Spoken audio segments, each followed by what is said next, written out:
selamat siang Pak, Bu. Waalaikumsalam. Siang. Baik, sebelumnya perkenalkan Pak, Bu, nama saya Perawat Fatimah yang akan melakukan kegiatan penyuluhan pada hari ini di rumah Bapak. Nah, sesuai dengan kontrak waktu kemarin ya Pak, Bu, kita bersedia melakukan penyuluhannya pada hari ini Sabtu 23 Oktober 2021. Ya. Pada penyuluhan kali ini, saya akan menyampaikan materi penyuluhan yaitu bahaya merokok di dalam rumah. Untuk waktunya sendiri kurang lebih 25 menit. Apakah Bapak dan Ibu bersedia? Iya. Baik, jika bersedia, untuk tujuannya sendiri pada akhir kegiatan diharapkan keluarga Bapak dan Ibu mampu memahami bahaya merokok di dalam rumah. Kemudian tujuan khususnya yaitu Bapak dan Ibu dapat menjelaskan pengertian rokok dan merokok, kemudian dapat menjelaskan kandungan yang ada di dalam rokok. Selanjutnya yaitu dapat menjelaskan tujuan merokok di luar rumah dan juga bahaya merokok di dalam rumah. Bagaimana Bapak Ibu? Apakah ada yang ingin ditanyakan sebelumnya? Baik, jika tidak ada, kita langsung ke materi pertama ya Pak Bu. Nah, di sini saya izin bertanya terlebih dahulu. Sebelumnya Bapak dan Ibu mengetahui tidak apa itu rokok? Rokok itu yang biasa saya hisap sus. Yang bikin saya kecanduan itu pas lagi habis makan. Oh iya, betul ya Pak ya. Kemudian untuk pengertian merokok sendiri Bapak dan Ibu ada yang tahu? Merokok itu yang biasa suami saya hisap sus dan itu tidak bisa dihentikan. Baik, benar ya Bu. Nah, untuk materi selanjutnya sebelumnya saya akan memberikan leafletnya terlebih dahulu. Nah, permisi Bapak, silakan. Permisi Bu. Nah, di situ sudah dapat dibaca ya, sudah dapat dilihat. Tetapi di sini saya akan membantu untuk menjelaskan penyuluhan ini lebih rinci lagi. Nah, selanjutnya yaitu kandungan yang ada di dalam rokok. Nah, dalam satu batang rokok ini mengandung 4.000 senyawa kimia, kemudian mengandung 400 zat berbahaya, dan juga mengandung 43 jenis zat penyebab kanker. Nah, untuk contohnya sendiri yaitu ada 3 Pak Bu yang sudah saya sediakan. Yang pertama yaitu karbon monoksida. Nah, karbon monoksida sendiri yaitu salah satu gas beracun yang menurunkan kadar dalam darah, yang mengakibatkan penurunan konsentrasi dan juga menimbulkan penyakit berbahaya. Yang kedua yaitu terdapat tar. Nah, tar sendiri yaitu zat berbahaya penyebab kanker dan juga penyebab penyakit-penyakit lainnya. Dan yang terakhir yaitu yang sudah pasti kita sering dengar ya Pak Bu ya, yaitu nikotin. Nah, nikotin sendiri yaitu zat berbahaya yang menyebabkan kecanduan. Yang tadi sudah Bapak dan Ibu sebutkan ya, benar bahwa rokok itu mengakibatkan kecanduan seperti itu. Selanjutnya saya akan menjelaskan tujuan merokok di luar rumah. Tujuan merokok di luar rumah sendiri ada 3 tujuan. Yang pertama, agar anggota keluarga atau orang lain yang tidak merokok tidak terpapar zat berbahaya yang dihasilkan dari asap rokok tersebut. Yang kedua yaitu agar anak kecil, kemudian bayi tidak dapat menyentuh rokok karena anak kecil memiliki resiko lebih tinggi untuk selalu menyentuh benda-benda apapun tanpa mengetahui bahaya di dalamnya.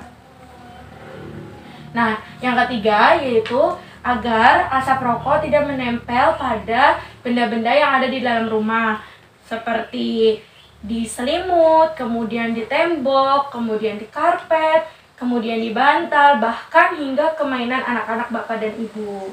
Seperti itu. Nah, selanjutnya yaitu bahaya merokok di dalam rumah. Nah, bahaya merokok di dalam rumah sendiri di sini dapat dilihat ya Pak Bu ya. Ini adalah anatomi paru-paru. Untuk bahaya merokok di dalam rumah sendiri ada 2 jenis, yaitu yang pertama second hand smoke dan juga third hand smoke. Nah, untuk second hand smoke sendiri yaitu bahaya asap yang dihasilkan dari hembusan perokok. Atau Bapak kan sering merokok ya Pak ya? Pasti kan Bapak menghembuskan asap rokoknya kan Pak? Nah, itu yang dinamakan second hand smoke. Nah, second hand smoke ini atau paparan dari second hand smoke dapat menyebabkan berbagai gangguan kesehatan. Nah, antara lain yang pertama yaitu mengakibatkan kanker paru-paru, kemudian penyakit jantung, kemudian mengakibatkan stroke, mengakibatkan asma pada orang dewasa dan anak-anak semakin memburuk, dan juga mengakibatkan wanita hamil yang terpapar oleh asap rokok cenderung melahirkan bayi baru lahir dengan berat badan yang rendah. Nah, kalau misalkan bahaya second hand smoke pada anak-anak apa sih? Nah, di sini saya akan menyebutkan ya Bu ya, yaitu terjadinya kerusakan permanen pada perkembangan paru-paru anak. Yang kedua yaitu menyebabkan penyakit paru-paru seperti bronkitis dan pneumonia. Yang ketiga yaitu mengakibatkan infeksi telinga. Dan yang terakhir yaitu terjadi sindrom kematian mendadak pada bayi atau Sudden Infant Death Syndrome atau yang disebut sebagai SIDS. Nah, untuk yang kedua yaitu third hand smoke. Third hand smoke itu asap rokok yang tertinggal di permukaan benda. Contohnya, Bapak pernah tidak merokok di dalam rumah? Pernah. Nah, ketika Bapak merokok di dalam rumah, itu kan asapnya bertebaran ya Pak ya? Nah, asap itu akan menempel pada benda-benda yang ada di sekitar Bapak. Misalkan Bapak merokok di ruang tamu seperti ini, asap rokok itu menempel di kursi, kemudian di pegangan kursi. Nah, sedangkan anak Bapak kan sering bermain bebas ya Pak ya. Bisa jadi anak Bapak itu meletakkan tangannya di kursi, kemudian asap rokok yang menempel di kursi ini biasanya sering sekali terpegang oleh anak-anak Bapak dan Ibu, dan itu sangat berbahaya ya Pak Bu ya. Nah, apa aja sih bahaya dari asap rokok yang tertinggal di permukaan benda? Di sini saya menyebutkan 4 hal ya Pak Bu, yaitu akan menyebabkan jumlah kasus kanker yang lebih banyak, terutama kanker paru-paru. Kenapa sih kanker paru-paru ini sangat banyak gitu loh Pak kasusnya? Karena asap rokok itu kan dihembuskan dan juga dihirup ya Pak ya. Sedangkan orang yang merokok itu kemungkinan untuk terjadi penyakitnya lebih rendah daripada orang yang perokok pasif. Kenapa orang perokok pasif lebih banyak mengalami kanker paru-paru? Karena beliau itu tidak bisa kembali mengeluarkan asap yang telah dihirupnya. Sedangkan kalau Bapak sendiri kan Bapak merokok ya Pak ya. Nah, Bapak yang merokok itu kan setelah dihirup Bapak bisa mengeluarkan. Sedangkan orang yang pasif itu bisa menghirupnya saja, tidak bisa mengeluarkan. Seperti itu Pak. Nah, untuk yang kedua yaitu dapat merusak DNA. Yang ketiga yaitu dapat membentuk karsinogen, yaitu penyebab kanker. Dan yang keempat yaitu dapat mengancam kesehatan anak-anak. Yang tadi sudah saya jelaskan Pak, karena anak-anak, bayi, dan balita itu kan cenderung lebih sering menyentuh benda apapun yang ada di sekitarnya tanpa mengetahui bahaya dan resiko di dalamnya ya Pak ya. Nah, pada saat mereka menyentuh itu biasanya kan anak-anak itu selalu memegang dan juga memasukkan tangannya ke dalam mulut ya Bu ya Pak ya. Maka hal ini beresiko terpapar oleh zat kimia yang tertinggal di permukaan benda di dalam rumah. Seperti itu Pak, Bu yang dapat saya sampaikan. Sebelumnya apakah ada yang ingin ditanyakan? Enggak ada. Baik, cukup jelas ya Pak Bu ya? Ya, cukup jelas. Baik Pak Bu, setelah dilakukan penyuluhan tadi, apakah Bapak dan Ibu dapat menjelaskan kembali apa itu rokok dan merokok? Rokok adalah sebuah bahan adiktif yang dapat menyebabkan kecanduan. Kalau merokoknya sendiri Bu? Merokok adalah suatu kebiasaan yang dilakukan sehari-hari yang tidak bisa dapat dihentikan. Ya, benar ya Bu ya. Kemudian untuk kandungan yang ada di dalam rokok sendiri, apakah Bapak dan Ibu dapat menyebutkannya secara ulang? Zat senyawa kimia, zat berbahaya, zat penyebab kanker. Ya, betul ya Pak ya. Kemudian selanjutnya, apakah Ibu dan Bapak dapat menyebutkan dan menjelaskan ulang tujuan merokok di luar rumah? Agar anggota keluarga tidak terpapar bahaya yang dihasilkan dari asap rokok. Kemudian, Agar anak kecil dan bayi tidak menyentuh rokok. Karena anak kecil memiliki resiko lebih tinggi untuk menyentuh benda apapun tanpa mengetahui berbahayanya.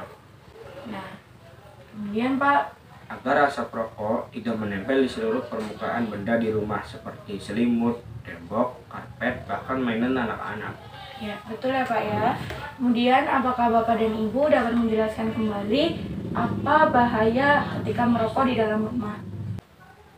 dapat menyebabkan kanker paru-paru, stroke, kerusakan permanen pada perkembangan paru-paru anak, dan dapat menyebabkan kanker. Ya, betul ya Pak Bu ya. Materi penyuluhan yang saya sampaikan sudah dapat diterima dengan baik oleh Bapak dan Ibu. Di sini saya akan menyimpulkan bahwa untuk rokok sendiri yaitu zat adiktif yang dapat mengakibatkan kecanduan. Kemudian untuk merokok sendiri yaitu kegiatan sehari-hari menghisap rokok yang tidak dapat dihentikan. Untuk kandungan yang ada di dalam satu batang rokok sendiri yaitu mengandung zat senyawa kimia, kemudian zat berbahaya dan juga zat penyebab kanker. Nah, untuk tujuan merokok di luar rumah yaitu agar asap rokok tidak menempel di permukaan benda-benda yang ada di dalam rumah, dan juga asap rokoknya tidak terhirup oleh keluarga atau anggota keluarga lain yang tidak merokok.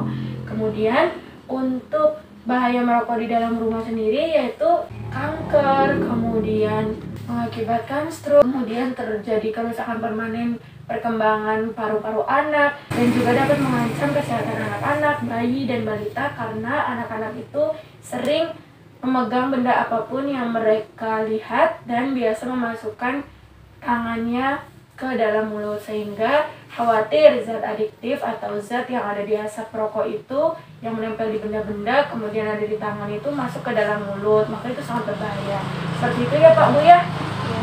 Baik Pak Bu, penyuluhan hari ini cukup sekian terlebih dahulu ya Pak Bu ya. Apakah yang ingin ditanyakan? Tidak. Baik, jika tidak ada, saya cukupkan sampai di sini. Mohon maaf apabila ada kekurangan dalam penyampaian saya. Terima kasih atas perhatian dan kesediaan waktunya Bapak dan Ibu ya Bu ya Pak. Baik, permisi. Assalamualaikum warahmatullahi wabarakatuh. Waalaikumsalam warahmatullahi wabarakatuh. Baik.